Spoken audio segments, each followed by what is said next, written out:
Cuando hablamos de conspiraciones, siempre miramos para fuera de nuestras fronteras y rara es la vez que creemos que en suelo español pueda o pudiera haber ocurrido un hecho de similares circunstancias. Sin embargo, ha habido y siguen habiendo historias tan asombrosas como increíbles. Historias como la que traemos a continuación, como la del hundimiento del submarino C3. Fernando García Echegoyen, bienvenido a Informe Enigma de nuevo. ¿Cómo estás, compañero? Hola, muy encantado de estar aquí de nuevo, Jorge. Buenas noches.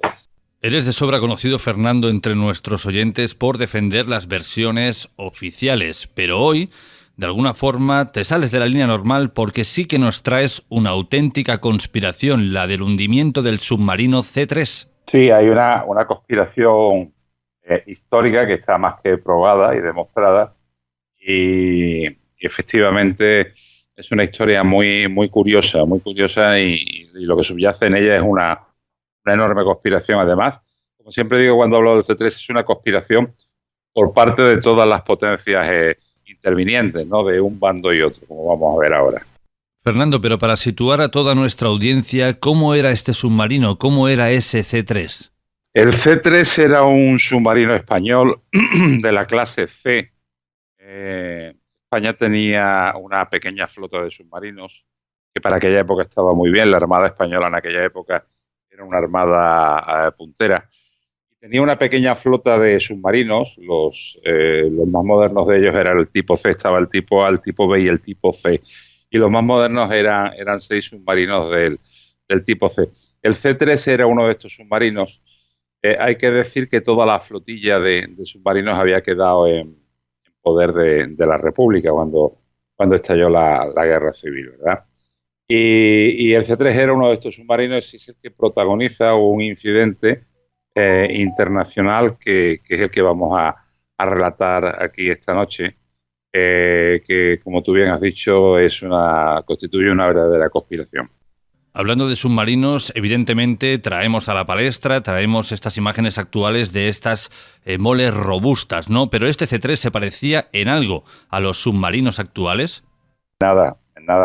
Los submarinos de hoy en día son submarinos de verdad, navegan siempre sumergidos gracias a la tecnología, ¿no? En el año 44 se inventa, el 43-44 se inventa un dispositivo que se llamaba snorkel, que permitía meter oxígeno en el submarino para que pudieran funcionar los motores diésel que recargaban las baterías que les permitían navegar sumergidas. Entonces, a partir de ese momento es cuando aparece el submarino de verdad.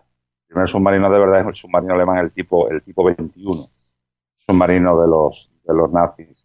El C3 no, el C3 eran los submarinos tipo C, eran submarinos todavía muy rudimentarios, muy anticuados, más parecidos a los submarinos de la Primera Guerra Mundial que a los submarinos que iban a aparecer en años sucesivos y que ya estaban apareciendo en Alemania, como vamos a ver, que serían ampliamente usados en la Segunda Guerra Mundial. Partamos, si te parece, esta historia en dos partes, nunca mejor dicho. Vayamos con la primera, la versión oficial, la versión que dieron las autoridades sobre el hundimiento del C3. Permíteme que haga una introducción histórica para contextualizar un poco el tema, ¿de acuerdo? Para que se pueda entender bien el tema.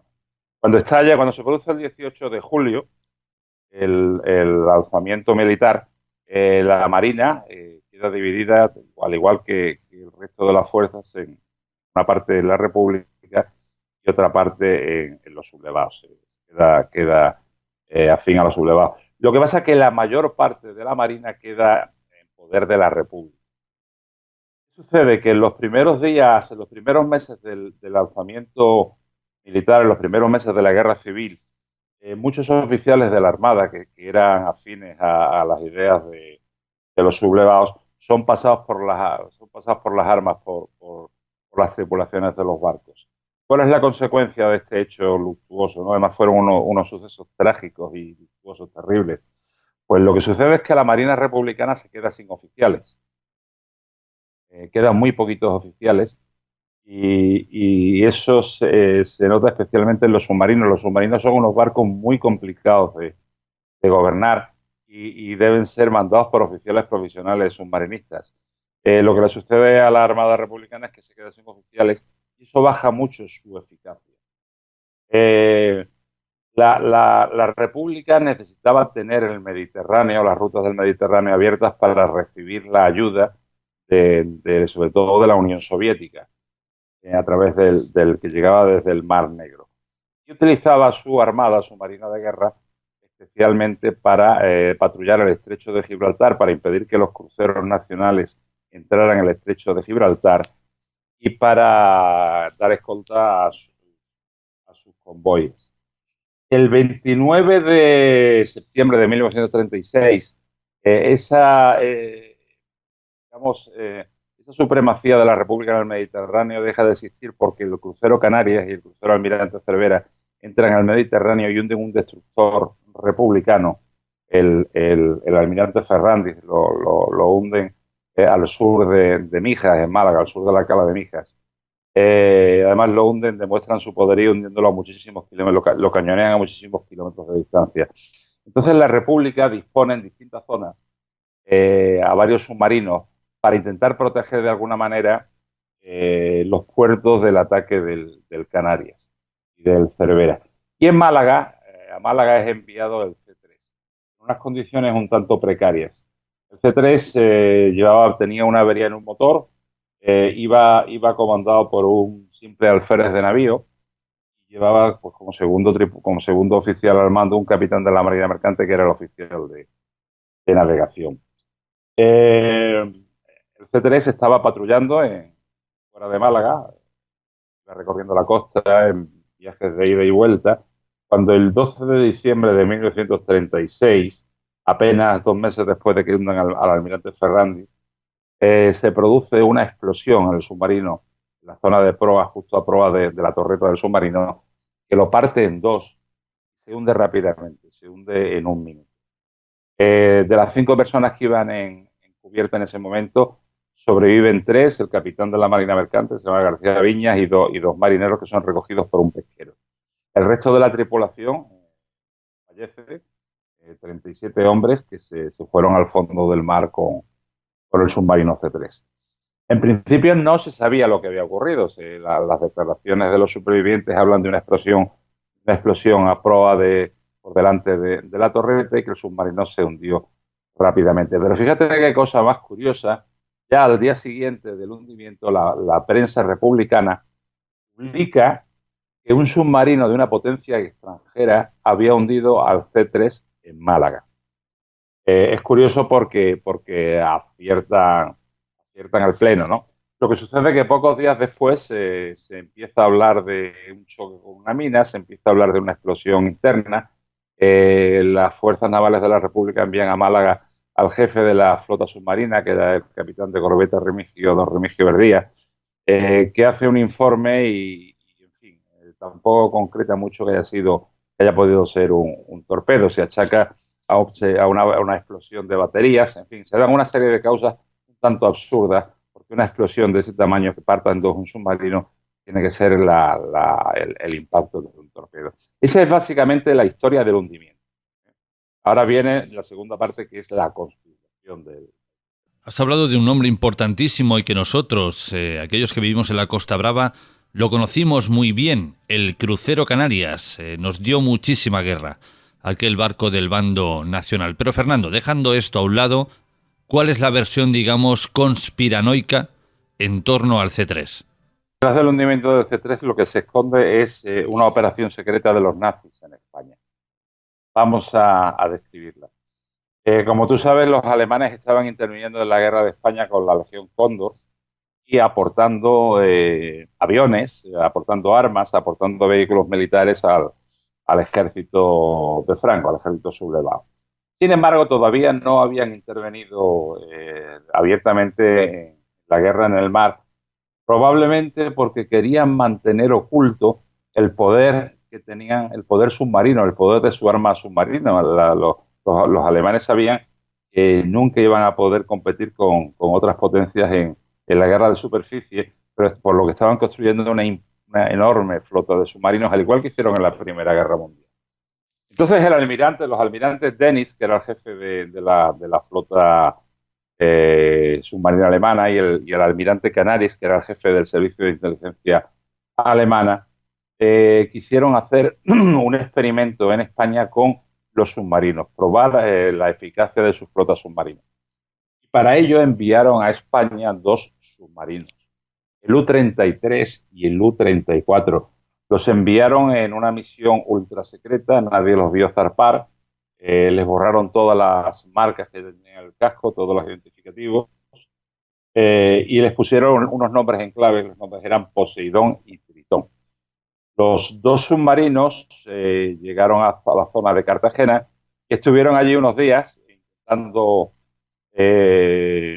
hundir algún barco de la República. Estaban un tanto envidiosos de los italianos. Los italianos tenían otros dos submarinos en la zona interviniendo, el Torricelli y el Arquímedes. Y uno de ellos consiguió torpedear a un crucero de la República, al Miguel de Cervantes, y lo dejó inoperativo durante toda la guerra. Los alemanes no consiguieron ningún tipo. Todos los torpedos que dispararon fallaron y finalmente se decretó el fin de la misión y regresaron hacia Alemania.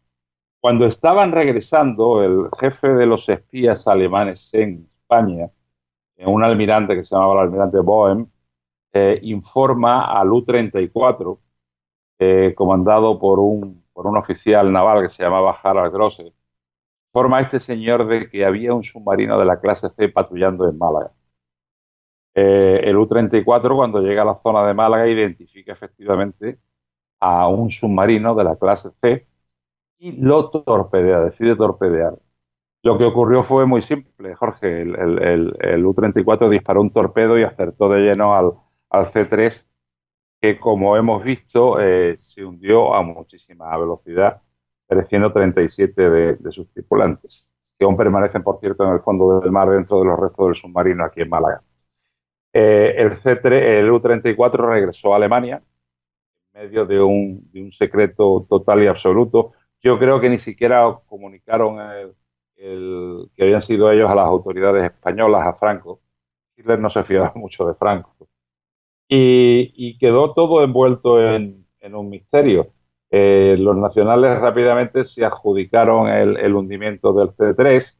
El general Queipo de Llano en Sevilla hacía bromas por la radio, sus emisiones radiofónicas acerca del hundimiento y de la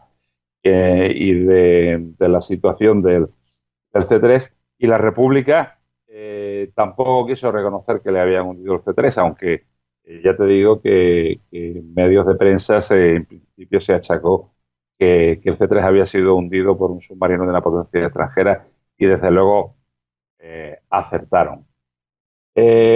Franco, cuando fue consciente de que realmente lo que había sucedido era que los alemanes habían hundido el C-3 y no queriendo descubrir la intervención de submarinos alemanes en la guerra civil, sobre todo por no molestar a los ingleses.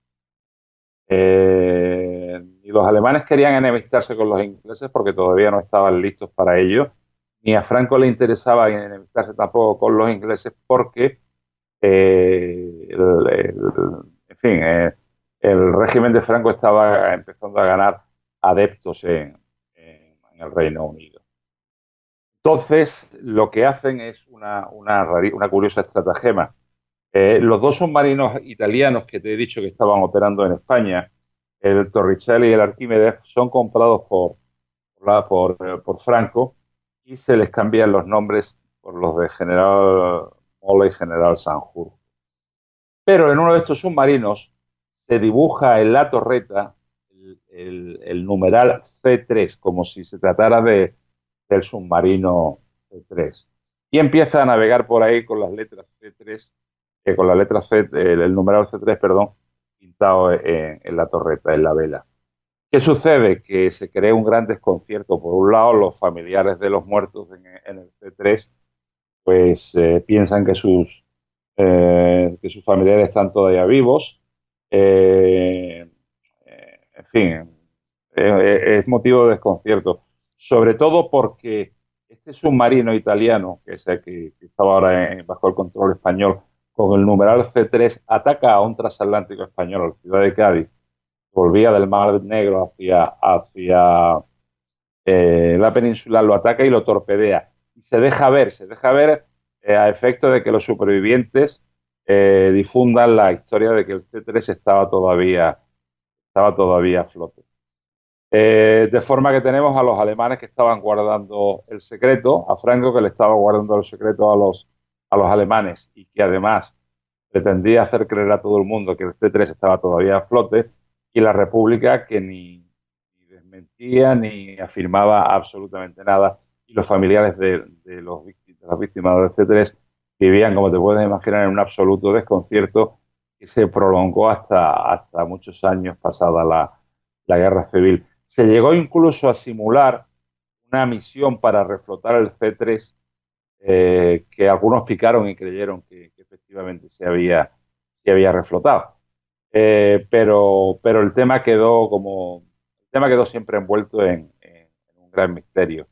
De hecho, no fue hasta los años 90 que no se descubre toda esta estratagema y la actuación de los dos submarinos alemanes que intervinieron en España en una operación secreta cuyo nombre era la Operación Úrsula.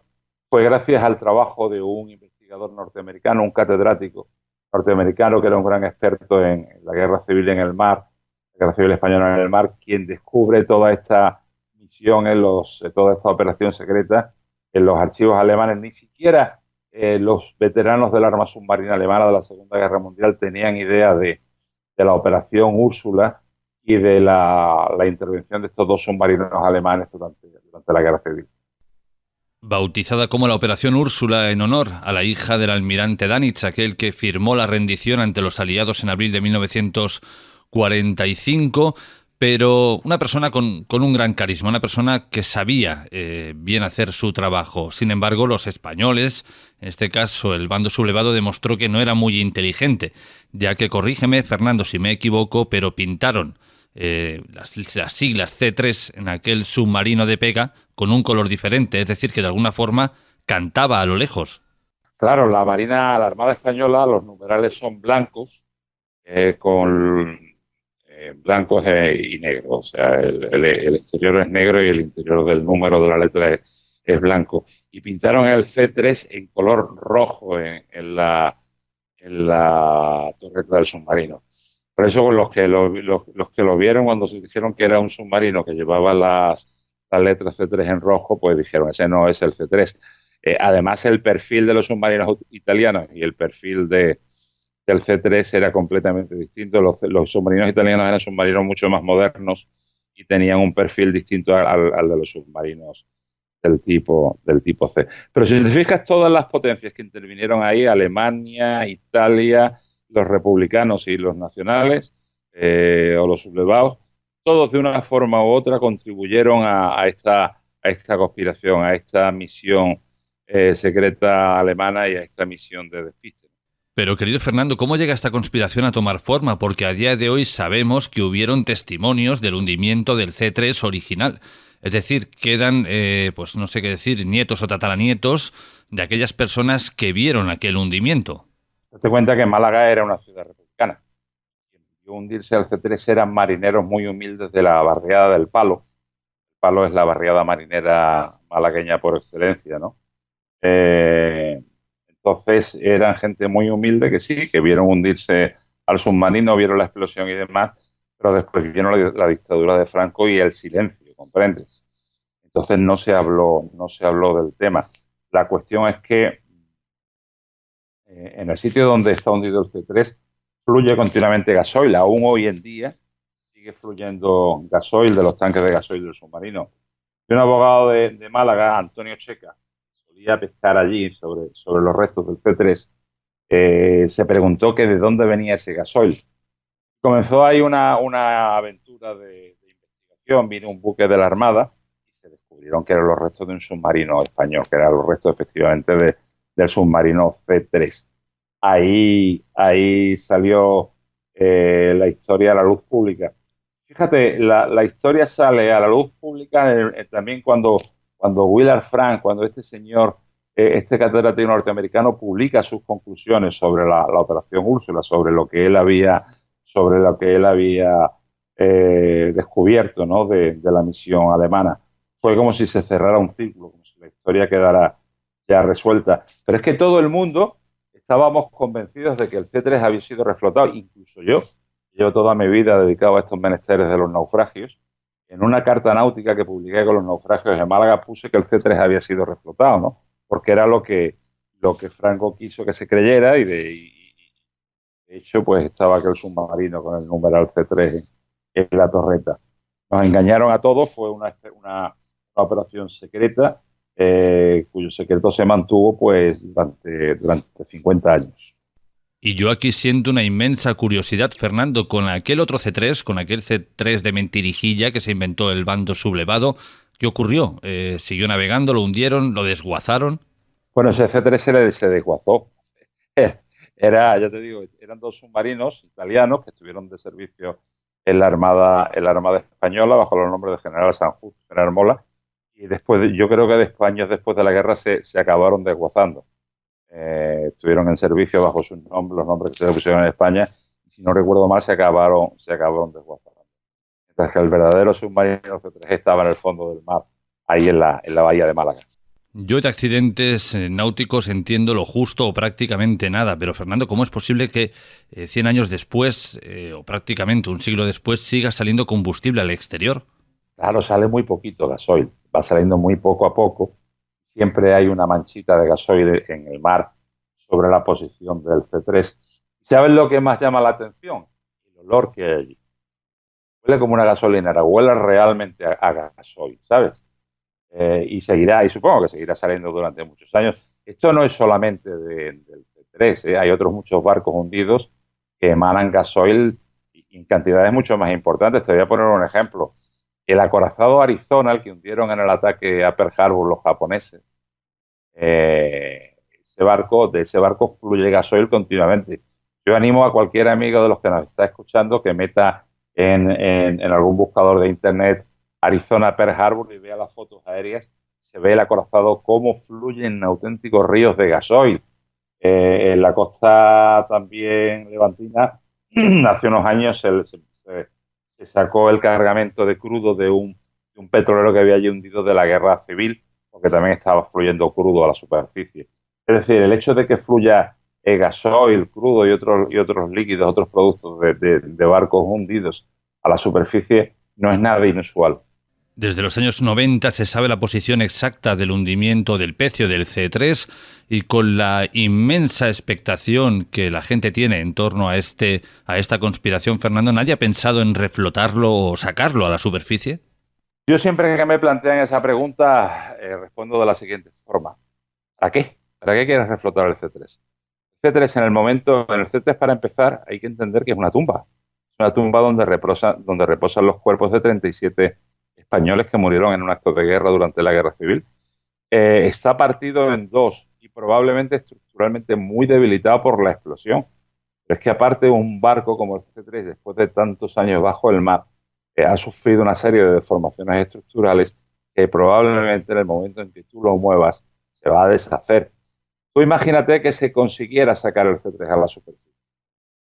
Simplemente parar los procesos de corrosión que hay en el barco tiene un coste absolutamente astronómico. El reflotarlo, el sacarlo, no reflotarlo, eso no es una reflotación, el sacarlo del mar ya tiene un coste astronómico, pero es que el parar esos procesos de reflotación, de corrosión, tienen unos costes enormes. ¿Para qué?